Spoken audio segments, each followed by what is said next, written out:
네, 여러분 반갑습니다. 33번째 주제를 향해 숨가쁘게 우리가 왔습니다.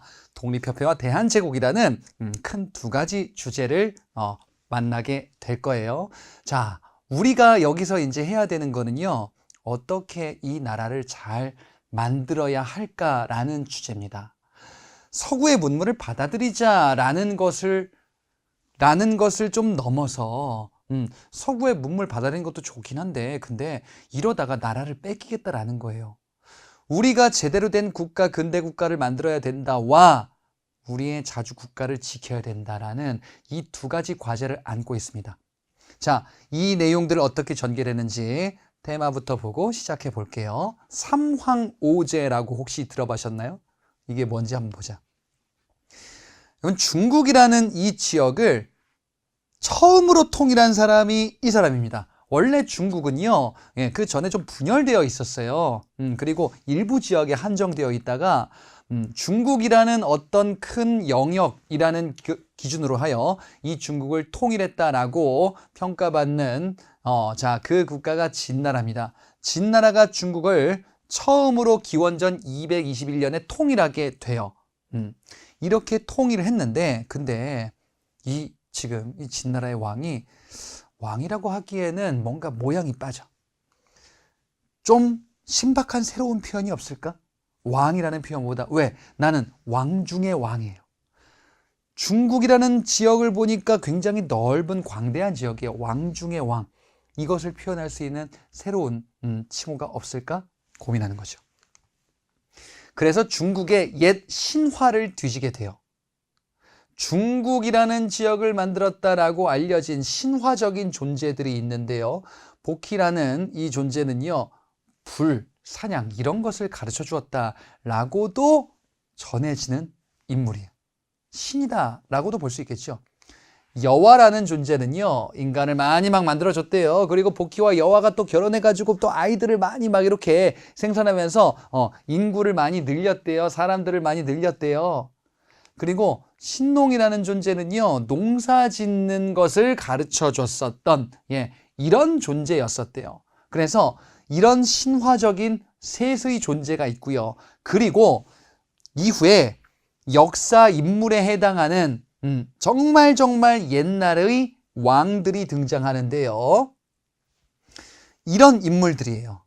이런 인물들의 제자를 붙이는데 이 제자가 이제 임금할 때 제라는 이런 이름이고요. 이런 칭호고, 그리고 요임금과 순임금이라는 좀 비교적 유명한 인물들이 있습니다. 이 인물들이 중국을 정말 태평성대로 만들었다라고 알려진, 그래서 신화적인 존재 셋, 그 다음에 정말 그 중국의 시작점에 있는 임금 5, 이렇게 해서 앞에를 삼황, 뒤에를 오제, 숫자 3과 그 다음에 숫자 5 이렇게 되는 거예요. 그래, 요거 합쳐가지고 딱 따니까 황제, 뭔가 좀 있어 보인다 만든 겁니다. 황제라는 칭호를 처음으로 시작한 겁니다. 바로 진나라의 시황제입니다. 진시황제, 황제라 칭한다. 그래서 이제 중국의 우두머리는 황제라고 하고 주변의 왕들보다는 우리가 높다라는 4대 관계의 근간이 되기도 했었던 겁니다. 자, 황제의 모습들을 한번 볼까요?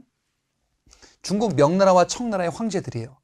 시대에 따라서 조금씩 다르긴 한데 이 관복이란 게, 근데 공통적으로 보니까 뭔가 황금색, 노란색, 황제를 상징하는 용과 색깔, 동물은 용이고요, 색깔은 이제 노란색. 그래요. 있어 보인다 이거죠. 우리는 어떠냐? 고려시대 때는 이런 거 비슷한 거 입었는데 황제를 칭호하게 됐으니까, 조선시대 때는요, 요겁니다. 강렬한 레드, 이것도 좋긴 한데 막상 또 황제가 높다라고 하니까 앞에 그 옷이 좀 탐나기도 하고. 그래서 조선이란 국가가 이제 새롭게 황제, 이런 노란색 입는 황제 국가가 되면은 참 좋겠다라는 생각을 당시 고종이 했나 봅니다.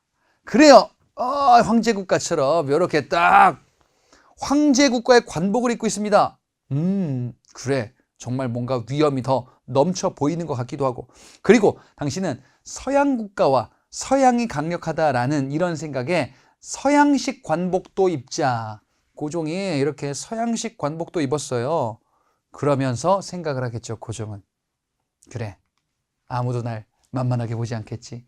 우리나라를 이제 만만하게 보지 않겠지. 우리는 자주국가로서 자리를 잡을 수 있겠지. 라고 생각했던 것 같기도 하고. 자, 이와 관련한 내용들 한번 보겠습니다. 큰 주제 두 가지가 독립협회와 대한제국이라고 그랬죠. 요 두 주제가 시기적으로 좀 맞물려 있기도 해요. 자, 일단 이 시기 때 우리가 뭘 해야 되는지를 한번 볼게요. 당시에 살고 있었던 사람이다라고 한다면 정말 중요한 과제가 있으니 바로 자주 독립국가를 만들어야 한다라는 이러한 인식이에요. 자주 독립국가. 우리가 지금 근대 시기거든요. 근대 국가를 만들어야 해요. 물론 근대 국가를 만들어야 해요. 근대가 뭡니까? 민주주의와 자본주의를 바탕으로 하는 이런 국가. 그런데 이거를 확립하지 못하면 이걸로 넘어갈 수가 없어요. 나라를 지키지 못하면, 자주 독립국가를 지키지 못하면은, 그래, 근대 국가 만들었다. 근데 우리는 다른 나라 백성이다. 이러면 의미가 없어지는 거잖아요. 그렇지? 자주 독립국가를 만들어야 한다. 이런 위기의식이 엄청나게 강했던 시기예요. 왜? 요 전에 무슨 일이 있었냐? 바로 아관파천이라는 사건이 있었잖아요. 그리고 아관파천 전에 을미사변이 있었잖아. 이거 지금 엄청난 사단이에요. 을미사변은 왕비가 궁에서 죽었네. 아관파천은 왕이 타국의 공사관으로 피신했네. 이게 무슨 자주 독립국가예요. 그렇잖아요. 그러면서 무슨 서양 문물을 바탕으로 하는 발전된 국가를 만든다고? 안 돼. 우리는 그래서 더 중요한 과제 중에 하나가 이것도 추가적으로 봐야 되는 거예요. 자주 독립국가를 지켜내지 못하면 근대 국가를 만들지 못하겠다는 위기의식이에요. 그래서 이러한 인식은 아관파천 이후에 더욱더 심화되고 있는 겁니다. 안 되겠다. 자주 독립국가를 만들어야 된다. 지켜야 된다. 당시에 요 좀 전에 이제 한 미국 사람이 국내로 들어옵니다. 미국 사람인데 미국 사람 같지 않아. 저 혹시 조선 사람? My name is 필립 제이슨. 필립 제이슨? 그런가? 제필이 아니야? 서재필이라는 사람이 있어요.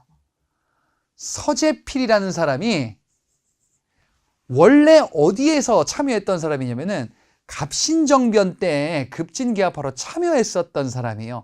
이 사람이 나중에 일본 망명 갔다가 미국까지 망명하거든요. 그 미국까지 망명해서 미국 시민권자가 돼요. 그게 미국인 필립 제이슨이 된 거예요. 이 사람이 귀국해서 독립신문이라는 신문을 창간합니다. 자, 왜 창간했는지 이 사람의 뇌구조로 잠깐 한번 들어가 볼게요. 서재필입니다. 서재필은 갑신정변 때 참여했었어요. 자, 여러분 갑신정변이 뭐였죠? 급진개화파가 주도해서 우리의 민주주의 국가를 만들자, 입헌군주제 국가를 만들자라는 이런 정변이었었어요. 실패로 끝났죠. 실패로 끝나서 도망쳐 나온 겁니다. 그러면 생각하겠죠. 아쉽다. 형들하고 잘할 수 있었는데, 우리 조선을 제대로 된 국가로 만들 수 있었는데, 이런 아쉬움이 있겠죠. 급진개화파니까. 그렇지? 그러면서 생각합니다. 우리는 왜 안 됐을까? 민중들의 지지가 있었으면 더 우리가 힘을 받을 수 있지 않았을까? 미국을 본 거예요. 미국을 보니까 민주주의의 모습을 본 겁니다. 미국. 야, 이 아메리카는 민주주의가 이렇게 진행되고 있구나. 세상에. 사람들은 어떻게 정치에 참여할 수 있을까? 어떻게 이런 국가를 지지할 수 있을까? 보니까 신문을 보는 거예요. 뉴스페이퍼를 보는 거예요. 뉴스페이퍼를 보면서 사람들이 토의를 하는 거예요. 정치 문제에 대해서 커피 마시면서 얘기도 하는 거예요. 이거구나. 민주주의가 이 땅에 정착되기 위해서는 언론이 필요하다. 사람들의 의견, 백성들의 의견을 모을 수 있는 그 언론 창구가 필요하구나. 민심을 모아야 되는구나 라는 것을 깨달은 겁니다. 들어와서 독립신문이라는 최초의 민간신문을 창간하게 됩니다. 그리고요, 이 서재필은요, 요거 뒤에서 잠깐 다시 소개할 건데, 이 서재필은 개화 정책을 보여줄 수 있는 건축물이 필요하다라는 인식을 가지고 있었던 것 같아요. 예, 100마디 말보다 하나로 딱 보여주면 좋잖아요. 야, 서양식 건축물 장난 아니다. 서양의 문물은 좋은 것이구나. 민주주의란 좋은 것이구나. 우리 조선은 이렇게 만들어야겠다라는 생각을 보여주면 되겠어요. 그게 독립문이라고 이따가 소개할 건데요. 이거 만드는데 건설 자금이 필요해요. 그래서 이 건설 자금을 모으고자 사람들을 모으고 동원하고, 그래, 이거 돈만 좀 내면은 누구나 우리 함께 할 수 있습니다. 이러면서 만든 모임이 바로 독립협회입니다. 서재필의 모습을 잠깐 보여드렸습니다. 그리고 독립협회라는 것이 결국에는 이거 만들자 이거예요. 뭐 자주 독립국가 만들자. 그래서 독립협회라는 거를 만들었습니다. 자, 이 독립협회가 뭘 하고자 하는지를 한번 볼게요. 백성대 민심을 모으자. 그래서 뭐야? 토론회 하는 겁니다. 그걸 우리가 만민공동회다라고 이야기를 해요. 보통 왜 지금도 저기 뭐 광화문 이런 데 가잖아요. 뭐 광화문이나 아니면은 저기 그 덕수궁 앞에 대한문 이런 데 가면은 막 온갖 집회 시위들이 많아요. 물론 이제 좀 잘못된 방향들도 있긴 한데 기본적으로 어찌됐건 간에 그 사람들이 뭐 정치적인 이슈를 얘기하고자 하는구나. 그래, 그런 게 있으니까 어찌됐건 민주주의의 모습이 드러는 나는구나. 그리고 TV에서도 토론 이런 것도 있고요. 뉴스에서도 여러 가지의 의견들이 나오기도 하잖아요. 그런 것의 기반이 바로 토론회다라고 보는 겁니다. 모여서 여론을 형성해야 된다라는 거예요. 이슈를 백성들이 주도할 수 있는 게 바로 그게 민주주의다라고 보는 거죠. 만민공동입니다. 서울 종로 일대의 사람들이 모여가지고 이제 토론회 하는 겁니다. 연설하고 박수치고. 예. 여기서 무슨 얘기를 했을 것 같아요? 우리가 좋은 국가를 만들어야 됩니다. 라고 얘기하겠죠. 자주 독립국가를 만들어야 해요. 근데 자주 독립국가의 위상이 지금 흔들리고 있는 시기잖아요. 자주 독립국가를 만들어야 됩니다. 그래, 다 알겠는데 좀 구체적으로 얘기해 주면 좋겠어. 여기서 이런 얘기하면 돼요. 구체적으로 우리가 찾아와야 되는 것도 있습니다. 저령도를 뺏기면 큰일 납니다. 고문들을 쫓아내야 됩니다. 좀 구체적이죠. 이게 무슨 얘기냐? 러시아가 당시 대한제국에게, 나라 이름이 이제 막 바뀔 때요. 우리나라에게 저령도를 마음대로 쓸 테니 이것을 사용권을 달라라는 요구를 했었어요. 저령도는 지금 이제 영도라고 불리는 부산 쪽의 섬이에요. 이것을 러시아가 섬을 가져가겠다라는 거야. 사용권을 가져가겠다, 쓰겠다. 여기다 창고 같은 거 만들겠대요. 이 소문이 돈 거예요. 그러니까 독립협회 토론회에서 얘기 나온 겁니다. 뭐 저령도를 지켜야 됩니다. 이러다가 영토 뺏깁니다. 이거 모르셨죠, 여러분들? 부산 다 날아갑니다. 이런 얘기 하겠죠. 그래. 이 저령도조차 요구는 누가 한 거야? 러시아가 한 거야.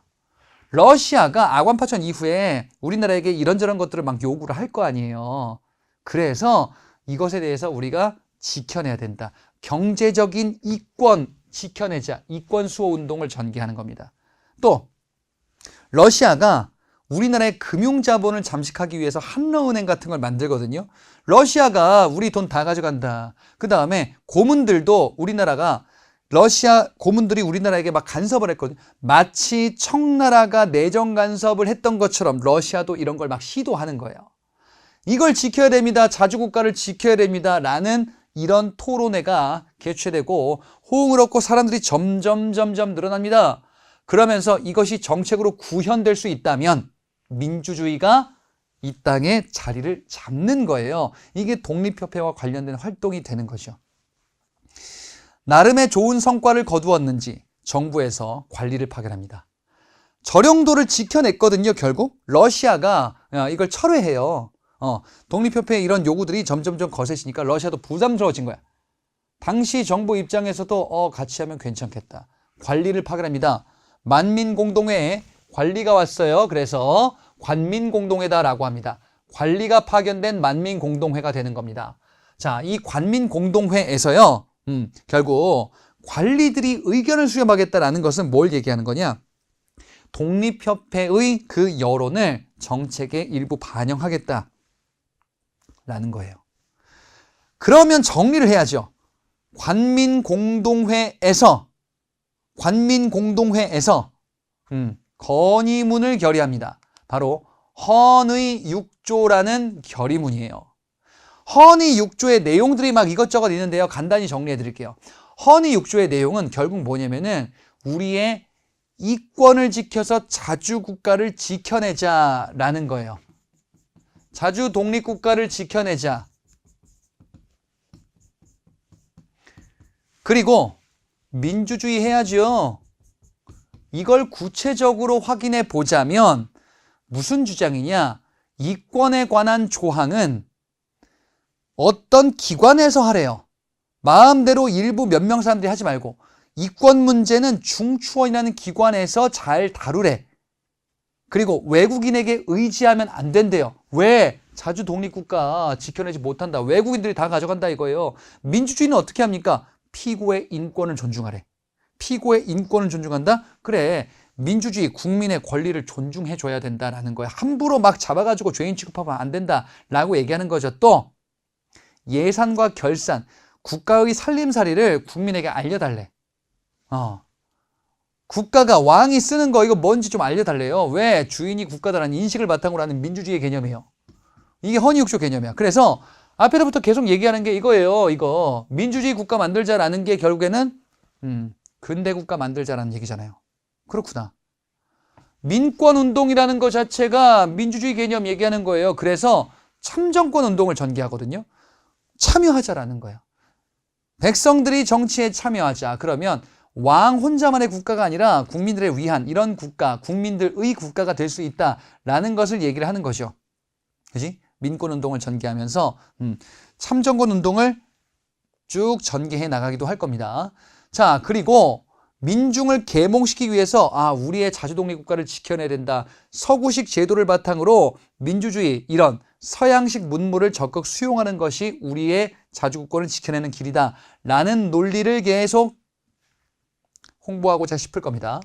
독립문이라는 거는요. 요거 앞서 잠깐 소개해드렸었던 건데 독립문은 원래는 여기에 영은문이라고 있었어요.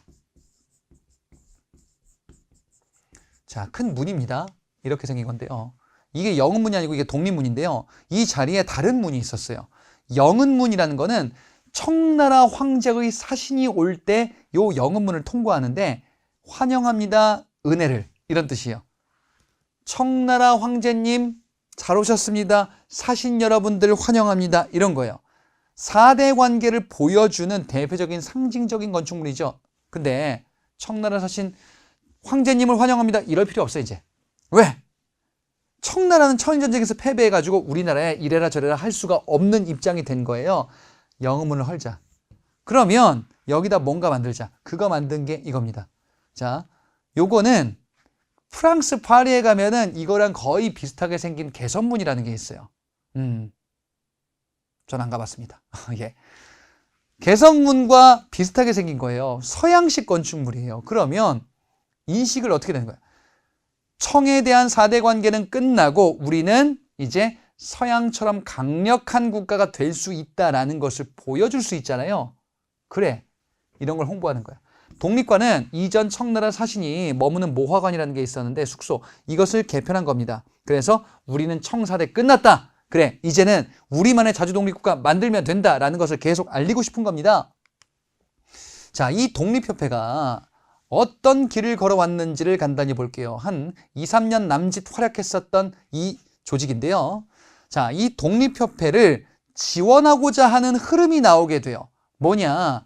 진보적인 내각, 박정량 내각이 출연하게 되거든요.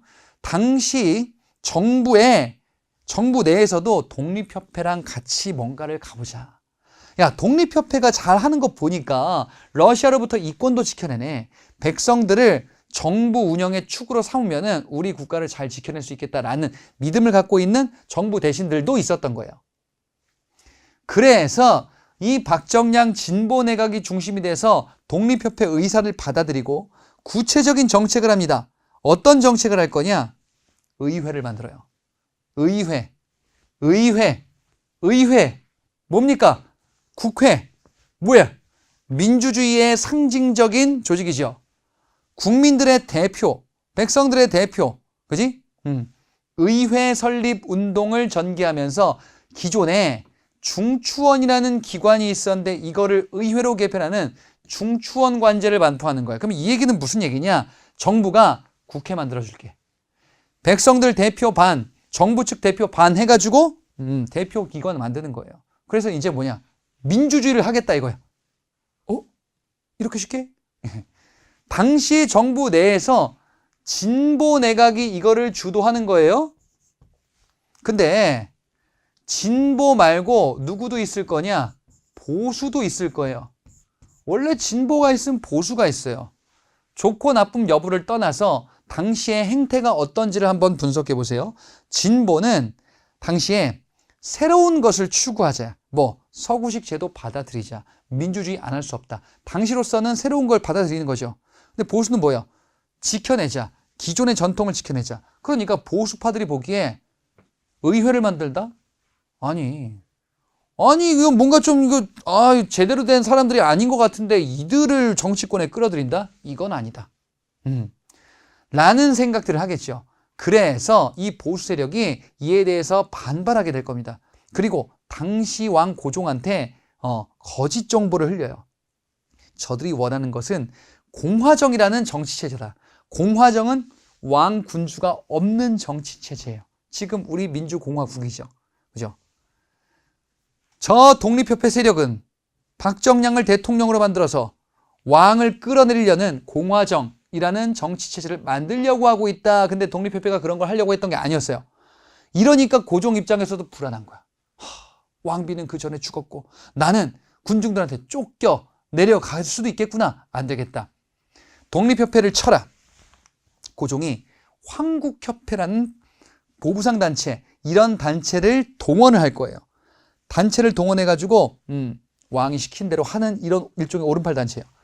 그래서 독립협회를 무력으로 강제 해산시킬 겁니다. 자, 그러면 당시 고종이 뭘 하고 싶었던 거예요? 독립협회와 같이 뭔가를 하고 싶었는데 좀 다르네? 라고 생각한 거예요. 자, 제가 이렇게 보여드릴게요. 잘 보세요. 독립협회가 하고 싶었었던 게 두 가지라 그랬어요. 독립협회를 한번 그려볼게요. 독립협회가 하고 싶었던 게 이런 거라고 하면은 대한제국이 하고 싶었던 거는 이런 거예요. 겹치는 게 있죠.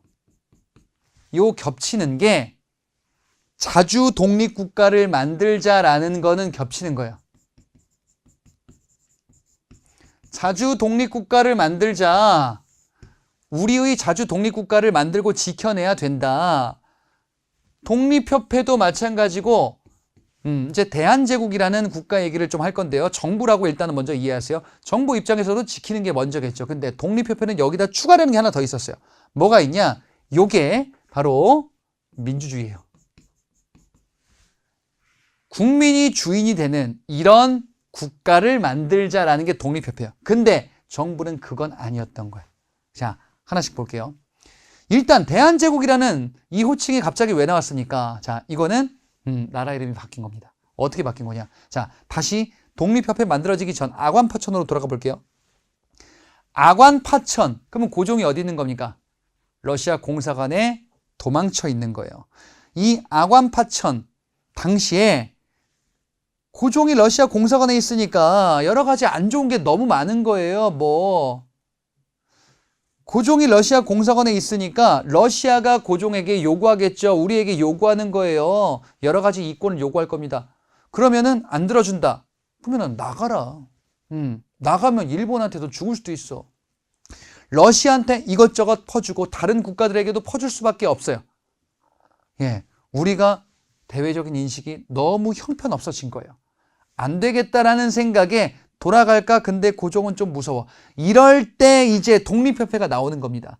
독립협회를 비롯한 당시 민심은 돌아와라. 국민들이 지지해주겠다. 백성들이. 그래서 돌아옵니다. 경운궁, 지금의 덕수궁이거든요. 이게 대한제국의 정궁이 될 거예요. 왜 경운궁, 덕수궁이냐? 러시아 공사관이랑 가까워요. 이거. 예. 아무튼 그래서 돌아옵니다. 돌아와서 고종이 얘기해요. 이제 조선이 아니다. 이제 난 왕이 아니다. 그럼 뭡니까? 이제 대한제국이다. 나는 황제다. 이전에 비해서 더 높은 칭호다. 청으로부터 자주 독립한 국가다. 봐라, 노란색 입었다. 이거예요. 이제 날 만만하게 보지 않겠지. 연호를 광무라고 고치고 그 전에 건양이었었죠. 광무라고 새롭게 고치고 그리고 대한제국을 선포하면서 황제 즉위식을 거행할 겁니다. 환구단이라는 재단, 하늘에게 직접 제사 지내는 이런 제단을 통해서 황제 즉위식을 거행할 거예요. 그러면 대한제국은 하고 싶은 게 뭐냐? 자주 독립국가를 지켜내겠다. 대신에 황제, 나 황제 높은 지위에 올랐으니까 제발 알아줬으면 좋겠어. 백성들아, 그리고 외국의 친구들아, 나 이제 자주 독립한 국가니까 날 건드리지 말아줘. 날 괴롭히지 않았으면 좋겠어. 이런 것들을 얘기하고 싶은 게 대한제국이었는데, 처음에는 독립협회랑 같이 관민공동회, 박정양 진보내각으로 같이 잘 했었던 거예요. 근데 의회 만든다라고 하니까 대한제국 내에서는 보수파들이 이거 안 된다. 고종 입장에서도 그래, 권력을 백성들에게 일부라도 넘기면 안 돼. 내가 다 해먹어야 돼. 대한제국은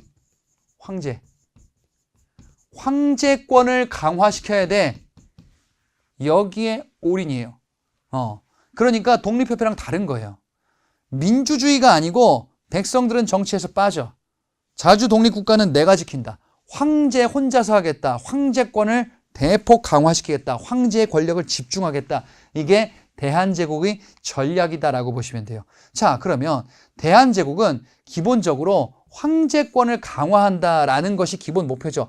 이것을 표방한 대원칙의 문서가 있으니 그게 대한국국제입니다. 이거 반포했을 때는 독립협회를 해산시킨 다음이에요. 그러면 대한제국이 이제 마음의 결론을 지은 거야. 자주 독립국가는 만들 거긴 한데 백성들을 정치에 참여? 의회?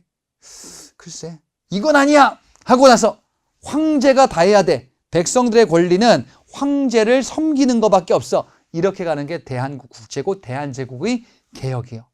자, 그러면 한번 여러분 들어보세요. 지금 이 들어본 얘기가 뭔가 좀 꼰대 느낌이 좀 나지 않습니까?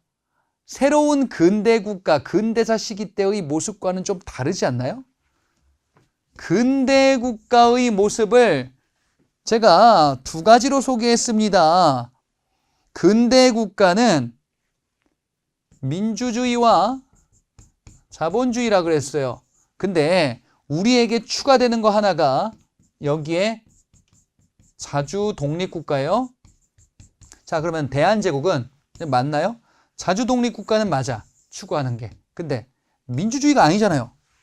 좀 올드하잖아요. 황제권을 강화한다. 말을 바꿔볼게요. 황제를 왕으로. 왕권을 강화한다. 이거 뭐야? 흥선대원군 때 정책이잖아요. 정조 때 정책이잖아요. 조선 초 태종의 정책이잖아요. 신라 신문왕 때 정책이잖아. 이런 거잖아요. 올드 스쿨이야, 여기는. 그러니까 대한제국의 광무개혁은요, 구본, 옛것을 본보기로 하는 개혁이에요. 구본, 옛날 방식의 개혁, 왕권 강화 정책이에요. 왕조사회의 개혁이야. 근대국가 개혁과는 거리가 좀 있다라는 겁니다. 구본인데 신참은 하겠다. 새로운 것은 참고하겠다.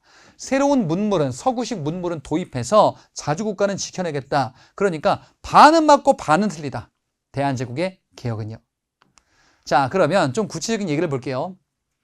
대한제국은 기본적으로 국가의 살림살이를 증대시키면서 탄탄한 국가, 황제권을 강화하는 국가, 이런 걸 만들겠다라는 겁니다. 자, 기본적으로 농업 중심의, 농촌 중심의 사회예요. 이 농업을 진흥시키고 우리의 토지를 지키기 위해서는 어떻게 해야 됩니까? 토지를 지키기 위해서 근대적인 토지 소유권 제도가 필요하다라고 이런 정책을 취하게 됩니다. 자, 그러면 근대적인 토지 소유권이 뭔 소리야 대체? 모르겠으면 바꿔보세요. 뭐 민주주의 아니면 자본주의로. 여기는 지금 경제 문제 얘기죠. 아, 그래, 자본주의적인 토지 소유권 제도, 그거구나. 그건 또 뭐야? 토지는 자본, 자본 거래의 대상. 토지는 농사 짓는 기반뿐 아니라 자본이 될 수도 있는 거예요. 땅이라는 거는 자본이잖아요. 부동산이잖아요. 그렇지? 이거를 거래를 용이하게 하기 위한 이런 제도적인 조치가 필요하다. 그래서 토지를 조사하는 양전 사업을 먼저 전개하고요. 그리고 토지 소유 현황을 확실하게 파악할 수 있는 토지 소유 증명서, 지계라는 거를 발급할 겁니다. 토지 소유 증명서예요. 왜? 토지를 정확히 증명해야 거래가 용이해지겠죠. 땅 문서가 있는데, 옛날 땅 문서, 이 소유자가 누군지 약간 불명확할 수도 있잖아. 이게 개인인지 가문인지, 아니면 어떤 무슨 뭐 서원의 토지인지. 그럼 누구랑 거래해야 돼? 계약이 잘못됐을 때 누구한테 이거를 따져야 돼요? 아니 뭐 저쪽 가보세요. 이러면 곤란하잖아요. 개개인의 토지 소유 증명을 좀 구체화시킬 수 있는 제도 기반이 필요한 거예요. 이게 지계라는 토지 소유 증명서였고 근대 자본주의를 확립하고자 하는 목적과 관련이 있습니다. 그래, 이런 거는 근대 국가 만드는 목적과 관련이 있죠. 근데 황제권을 강화하는 데 초점이 맞추어져 있으니 군대 역시 황제 호위 부대를 중심으로 하여 개편합니다. 그 조직이 바로 원수부라는 조직이에요. 이 원수부는요, 황제의 군사권을 강화하기 위한 이런 조치예요. 황제 직속의 군사기관입니다. 그래서 황제 호위 부대를 대폭 만드는 거지. 나 괴롭히지 않겠지. 대한제국이 추진하는 황제 중심의 개혁은 군사제도를 강화한다는 것 자체는 자주 독립국가를 지키는 모습과는 부합하죠. 근데 기본적인 목적이 황제권 수호를 위함이구나 라는 것을 확인해 볼 수 있습니다. 자, 그리고요, 교육기관으로서요, 상공학교를 만듭니다. 이 얘기는 교육 문물을 서구식으로 받아들이는 기술자를 양성하겠다라는 거예요. 서양 제도 문물을 잘 다룰 수 있는 기술자들을 양성하는 학교, 기술학교 이런 것들을 강화하겠다. 그래요. 서양 문물을 받아들인다. 구본인대 신참이네요. 그렇죠. 그리고 대외적으로도 우리 것을 지켜야 된대요. 자주 독립국가를 만들기 위한 나름의 노력들이잖아요. 영토를 지키자. 첫 번째, 간도. 자, 간도는 앞서도 봤었습니다. 요 간도는 청과 영토 분쟁이 있었던 지역이에요. 조선 후기 숙종 때 백두산 정계비를 세워서 조선과 청의 국경을 확실하게 정했는데 요 영토 국경선을 보자면 이렇게 되어 있습니다. 북쪽에 백두산 정계비를 세웁니다. 자, 그런데 동쪽으로는 두만강이다. 서쪽으로는 압록강이냐, 두만강이냐, 토문강이냐 여부를 두고서 요 땅은 누구 땅이냐. 이게 백두산 정계비죠. 서쪽으로는 압록강, 동쪽으로는 토문강. 토문강은 두만강이다. 아니다. 토문강은 토문강이다. 간도는 누구 땅이냐? 그래서 이게 청과 좀 미묘하게 좀 부딪히는 부분이었었거든요. 근데 이때는 청나라가 이빨 빠진 호랑이가 된 시점이에요. 대한제국 입장에서는 그래, 간도는 우리 땅이다. 간도 관리사로 이범윤을 임명합니다.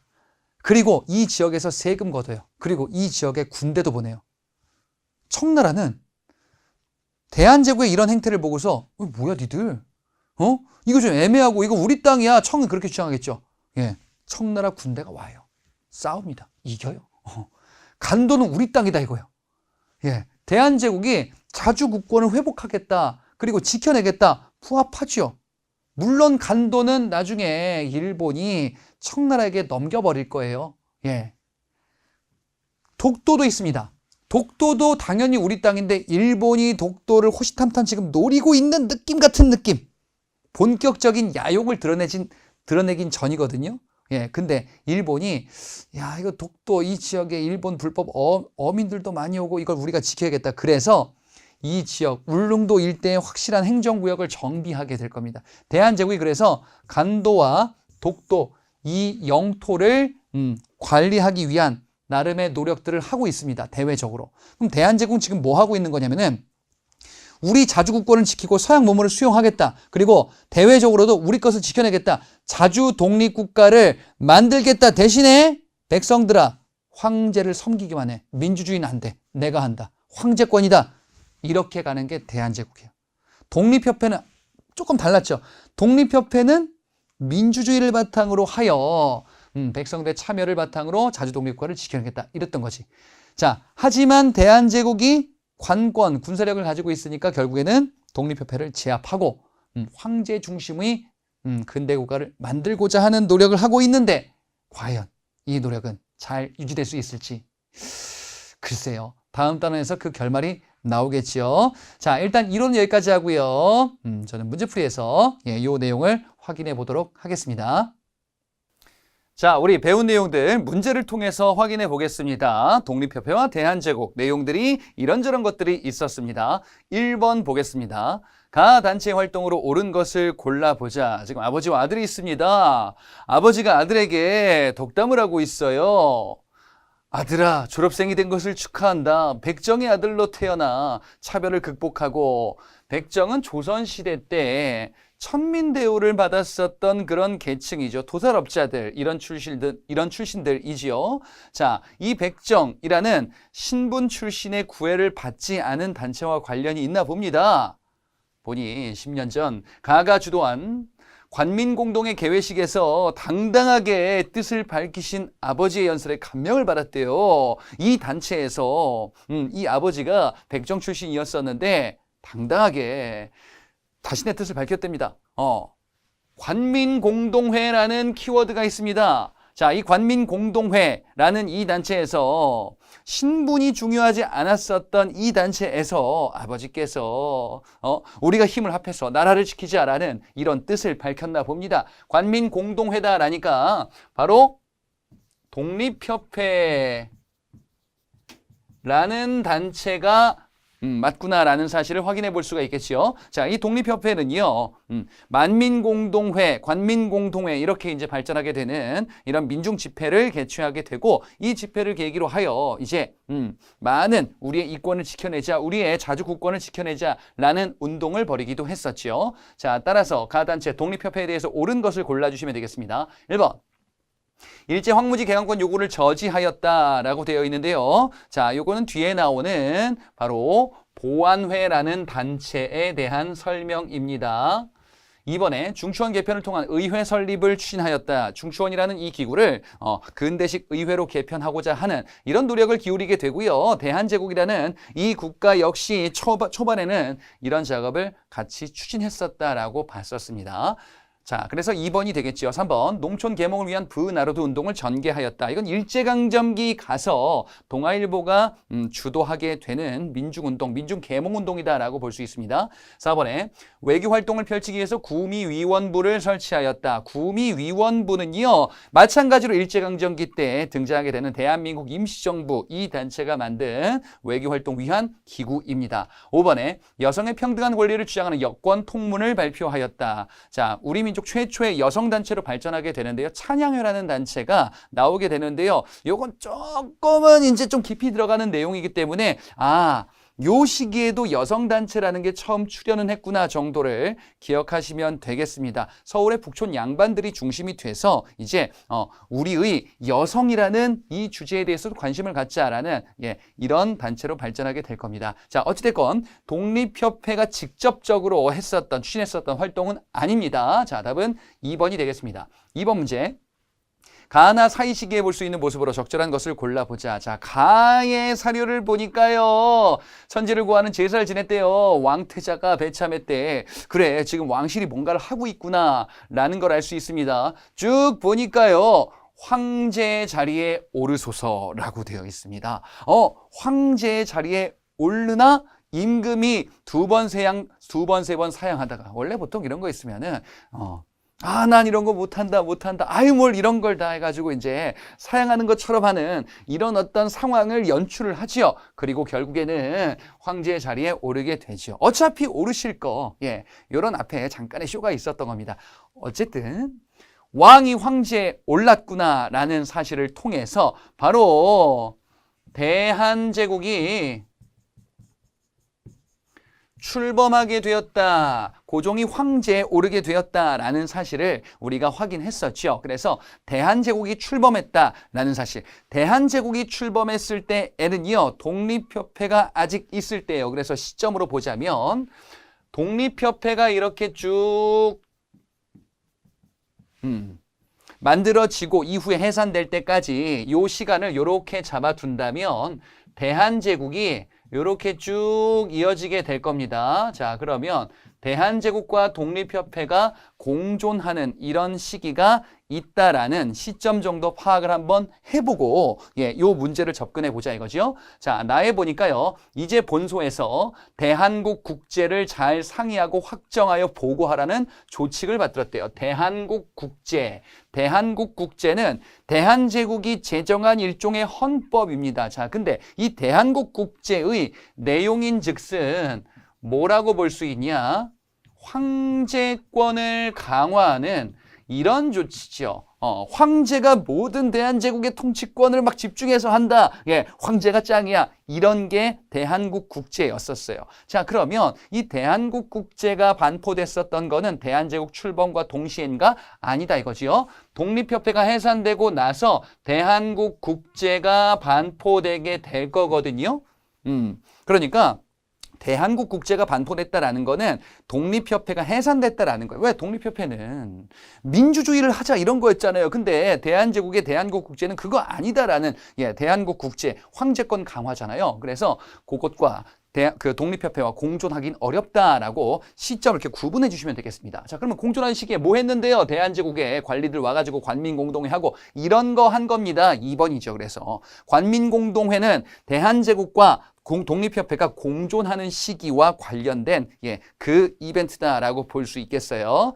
자, 나머지 오답 볼게요. 1번에 영화 아리랑을 관람하는 교사. 아리랑이라는 거 영화인데 일제강점기 때 등장하는 나온규라는 사람이 제작했었던 영화입니다. 일제강점기예요. 3번에 유경공원에서 영어를 배우는 학생이다. 유경공원은요. 대한제국 이전에 만들었었던 최초의 관립학교로서 저 이후에 보게 될 겁니다. 조선정부 시절에 만들게 되는 요 뒤에 단원에서 등장하게 될 겁니다. 자, 그래서 가 이전이다라고 볼 수 있습니다.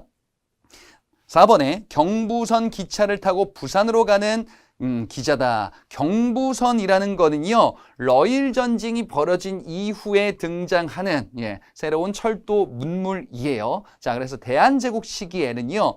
이 경부선이 만들어지기 전입니다. 이것도 문물 도입편에서 등장하게 될 겁니다. 자, 5번에 근우회가 주최한 강연에 참석한 노동자다. 근우회라는 단체 일제강점기 때 등장하는 나중에 뭐 신간회 이런 거 나올 거예요. 그때 등장하는 일종의 자매단체로서 파악해 주시면 되는데요. 따라서 1번과 5번은요. 일제강점기 때 등장하는 자, 요런 내용이고요. 3번은 가 이전.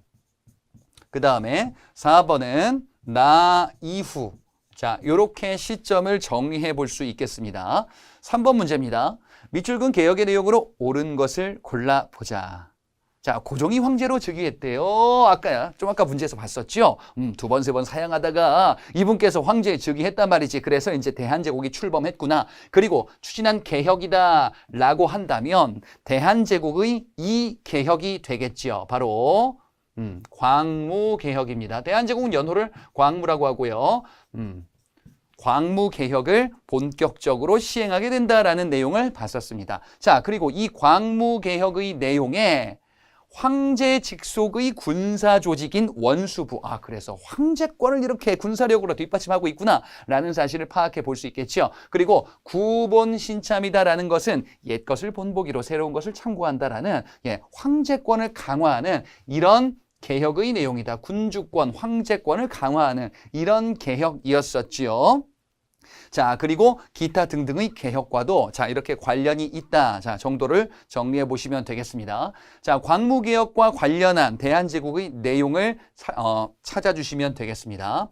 1번에 오군영에서 이영으로 군제를 개편하였다. 자, 요거는 저 앞에 뭐랑 같이 나오냐면요. 별기군, 통리기무하문 이런 거랑 같이 나오는 여러분 이영으로 개편했다가 무이영과 장어영이라는 이런 군사조직으로 개편한 내용이죠. 자, 요거는 조선정부가 처음에 이제 개화정책 막 할 때 통리기무하문 설치하고 그다음에 막 수신사 파견하는 요 내용 나올 때 강화도제약 체결 이후에 등장하는 초기 개화정책입니다. 2번 양전사업 시행하여 지계를 발급하였다. 토지 소유 증명서인 지계를 발급해서 이제 토지의 현황을 근대적으로 개편하고자 했었던 대한제국의 개혁정책. 자, 지계 발급. 대한제국의 정책으로서 원수부 설치, 지계 발급 그리고 각종 상공업을 육성하는 정책들, 뭐 은행 설립, 회사 설립 이런 것들이 대한제국의 대표적인 개혁 정책이 될 겁니다.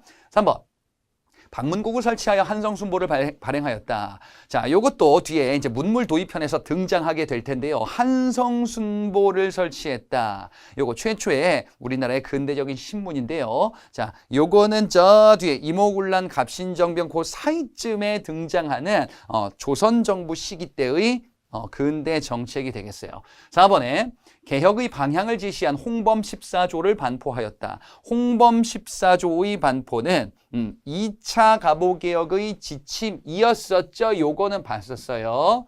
2차 갑오개혁의 지침으로서 등장한 건데요. 대한제국 출범 이전 조선정부 시기 때 1차 갑오개혁, 2차 갑오개혁, 을미개혁 이런 거 있었죠. 자, 그래서 홍범 14조 요렇게 그 이전이다라고 볼 수가 있겠습니다. 5번에 서양식 근대 교육기관인 유경공원을 설립하였다. 이것도 조선정부 시기에 등장하는 이런 새로운 문물 교육기관인데 문물 도입에서 보게 될 거고요. 앞서 문제 오답으로도 봤었습니다. 답을 2번으로 볼 수 있겠죠. 자, 4번 문제 보겠습니다. 다음 관제가 반포된 이후의 사실로 옳은 것을 골라보자. 자, 이 관제가 무엇인가 보니까 원수부라는 단서가 나와 있습니다. 예. 대황제 폐하, 황제로 즉위한 이후이구나라는 것을 알 수가 있고요. 이 대황제 폐하께서요, 지금 이런 군사를 통솔하고서 황태자도 이렇게 이제 관리를 하고 있다. 라고 이야기를 하고 있어요. 자, 그리고 원수부란 단서가 또 나왔죠. 아, 그러면 대한제국 시기 때 만들었었던 황제 직속의 군사 조직, 바로 원수부. 그러면 대한제국이 이렇게 개혁을 하고 있구나라는 사실이고요.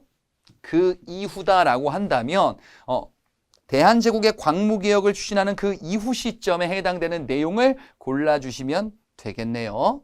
자, 1번에 지계아문이 설치되었다. 지계아문은요, 지계, 대한제국이 발행했었던 토지소유 증명서였었죠. 이 지계를 발급하기 위해서 만든 기관입니다. 그러니까 요거는 대한제국의 광무개혁에서 등장하는 내용이네요.